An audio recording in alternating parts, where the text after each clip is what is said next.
So, chapter 9 is called Why Are You Lying?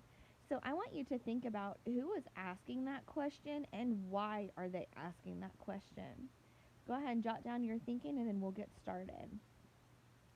Anne Marie went outside alone after supper. Through the open kitchen window, she could hear Mama and Ellen talking as they washed the dishes. Kirsty, she knew, was busy on the floor playing with the old dolls she had found upstairs, the dolls that had been Mama's once long ago. The kitten had fled when she tried to dress it and disappeared. She wandered to the barn where Uncle Henrik was milking Blossom. He was kneeling on the straw-covered floor beside the cow, his shoulder pressed against her heavy side, his strong tanned hands rhythmically urging her milk into the spotless bucket.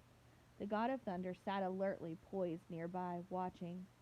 Blossom looked up at Anne Marie with big brown eyes and moved her wrinkled mouth like an old woman adjusting false teeth. Anne Marie leaned against the ancient, splintery wood of the barn wall and listened to the sharp rattling sound of the streams of milk as they hit the sides of the bucket. Uncle Henrik glanced over at her and smiled without pausing in the rhythm of milking. He didn't say anything. Through the barn windows, the pinkish light of sunset fell in irregular shapes upon the stacked hay. Flecks of dust and straw floated there in the light. Uncle Henrik, Anne Marie said suddenly, her voice cold, you are lying to me, you and Mama both. His strong hands continued, deftly pressing like a pulse against the cow. The steady streams of milk still came. He looked at her again, his deep blue eyes kind and questioning. You are angry, he said. Yes, Mama has never lied to me before, never. But I know there is no great Aunt Bertie, never once in all the stories I've heard, in all the old pictures I've seen, has there been a great Aunt Bertie. Uncle Henrik sighed. Blossom looked back at him as if to say, almost done? And indeed the streams of milk lessened and slowed. He tugged at the cow gently but firmly, pulling down the last of the milk. The bucket was half full, frothy on the top. Finally, he set it aside and washed the cow's udder with a clean, damp cloth. Then he lifted the bucket to a shelf and covered it. He rubbed the cow's neck affectionately. At last he turned to Anne Marie as he wiped his own hands with the cloth. How brave are you, little Anne Marie? He asked suddenly. So I want you to think, what is that question he's asking and why is he asking it? What does he mean by how brave are you? Dismayed. It was a question she did not want to be asked. When she asked it of herself, she didn't like her own answer. Not very, she confessed, looking at the floor of the barn. Tall Uncle Henrik knelt before her so that his face was level with hers. Behind him, Blossom lowered her head, grasped a mouthful of hay in her mouth, and drew it in with her tongue. The kitten cocked its head, waiting, still hoping for spilled milk. I think that is not true, Uncle Henrik said. I think you are like your mamma, and like your papa, and like me, frightened but determined. And if the time came to be brave, I am quite sure you would be very, very brave. It is much easier to be brave if you do not know everything. And so your mamma does not know everything. Neither do I. We know only what we need to know. He asked, looking into her eyes. Anne Marie frowned. She wasn't sure. What did bravery mean? She had been day, not long ago, though, now it seemed far in the past, when the soldier had stopped her on the street and asked questions in his rough voice. And she had not known everything then. She had not known that the Germans were going to take the Jews. And so, when the soldier asked, looking at Ellen that day, "What is your friend's name?" she had been able to answer him, even though she was frightened. If she had known everything, it would not have been so easy to be brave. She began to understand just a little. Yes, she said to Uncle Henrik, I think I understand. You guessed correctly, he told her. There is no great Aunt Bertie, and never has been. Your mamma lied to you, and so did I.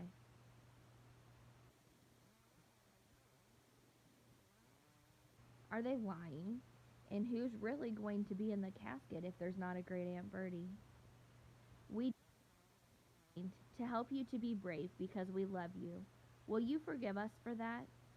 Anne Marie nodded. She felt older, suddenly. And I'm not going to tell you any more. Not now, for the same reason. Do you understand? Anne Marie nodded again. Suddenly there was a noise outside. Uncle Henrik's shoulders stiffened. He rose quickly, went to the window of the barn, stood in the shadows, and looked out. Then he turned back to Anne Marie. It's the who never was, he smiled wryly. So, my little friend, it is time for the night of mourning to begin. Are you ready? Anne Marie took her uncle's hand and he led her from the barn. Stood on supports in the center of the living room and was surrounded by the fragile, papery flowers that Anne Marie and Ellen had picked that afternoon. Lighted candles stood in holders on the table and cast a soft, flickering light. The hearse had gone, and the solemn-faced men who had carried the casket indoors had gone with it, after speaking quietly to Uncle Henrik. Kirsty had gone to bed reluctantly, complaining that she wanted to stay up with the others, that she was grown up enough, that she had never before seen a dead person in a closed-up box, that it wasn't fair. But Mama had been firm, and finally Kirsty, sulking, had trudged upstairs with her dolls under one arm and the kitten under the other. Ellen was silent and had a sad expression. I'm so sorry your Aunt Bertie died, Anne Marie heard her say to Mama, who smiled sadly and thanked her. Anne Marie had listened and said nothing. So now I, too, am lying, she thought, and to my very best friend. I could tell Ellen that it isn't true, that there is no great Aunt Bertie. I could take her aside and whisper the secret to her so that we wouldn't have to feel sad. But she didn't. She understood that she was protecting Ellen the way her mother had protected her. Understand what was happening or why the casket was there or who in truth was in it. She knew that it was better, safer, for Ellen to believe in great Aunt Bertie, so she said nothing. Other people came as the night sky grew darker, a man and a woman, both of them dressed in dark clothing. The woman, carrying a sleeping baby, appeared at the door, and Uncle Henrik gestured them inside. They nodded to Mama and to the girls. They went, following Uncle Henrik, to the living room and sat down quietly. Friends of great in response to Anne Marie's questioning look. Anne Marie knew that Mama was lying again, and she could see that Mama understood that she knew. They looked at each other for a long time and said nothing. In that moment, with that look, they became equals. From the living room came the sound of a sleepy baby's brief wail. Anne Marie glanced through the door and saw the woman open her blouse and began to nurse the infant, who quieted. Another man arrived, an old man, bearded. Quietly, he went to the living room and sat down, saying nothing to the others, who only glanced at him. The young woman lifted her baby's blanket, covering its face and her own breast. The old man bent his head forward and closed his eyes as if he were praying. His mouth moved silently, forming words that no one could hear. Anne Marie stood in the doorway, watching the mourners as they sat in the candlelit room. Then she turned back to the kitchen and began to help Ellen and Mama as they prepared food. If Great Aunt Bertie is not real, who do all of these people think is in the casket and why are they there? She remembered when Lise died, friends had come to their apartment every evening. All of them had brought food so that Mama wouldn't need to cook. Why hadn't these people brought food? Why didn't they talk? In Copenhagen, even though the talk was sad, people had spoken softly to one another and to Mama and Papa. They had talked about Lise, remembering happier times. Thinking about it as she sliced cheese in the kitchen, Anne Marie realized that these people had nothing to talk about. They couldn't speak of happier times with Great Aunt Bertie when there had never been a Great Aunt Bertie at all. Uncle Henrik came into the kitchen. He glanced at his watch and then at Mama. "It's getting late," he said. "I should go to the boat." He looked worried. He blew out the candles so that there would be no light at all and opened the door.